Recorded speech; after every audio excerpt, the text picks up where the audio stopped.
నువ్వా నా నిజం చెప్పేశావా?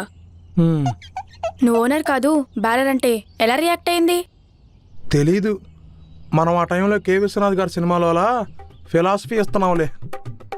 What is polymerization? అప్పుడే ఎస్ఆర్కే లెవెల్లో బిల్డప్ ఇవ్వకుండా నిజం చెప్పుంటే ఇంత మిస్అండర్స్టాండింగ్ ఉండదు కాదుగా.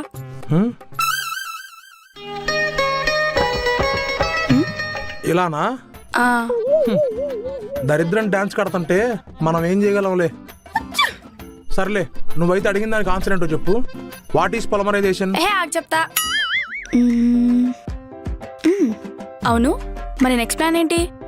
ఆ రోజు ఓనర్ అని ఎందుకు చెప్పాల్సి వచ్చిందో కవరప్ చేసుకోపోయావా? ఆల్రెడీ చేసిందే కవరప్పు. ఆ కవర్ ఊడిపోయింది. ఇప్పుడు ఆ అమ్మ ఏం చెప్పినా నమ్మదు. నువ్వైతే అడిగిన దానికి ఆన్సర్ చెప్పు. చెప్తా ఆగుబే. ఆ నెక్స్ట్ ఏదో ఫిలాసఫీ చెప్పా అన్నావు కదా, దానికేమైనా ఇంప్రెస్ అయ్యి ఉండదా ఏంటి? ఈ టైంలో మెసేజ్ ఎవరు చూస్తున్నారు? థ్రిల్లర్లు కామెడీలేగా. అది సినిమాల్లో చూడట్లేదా?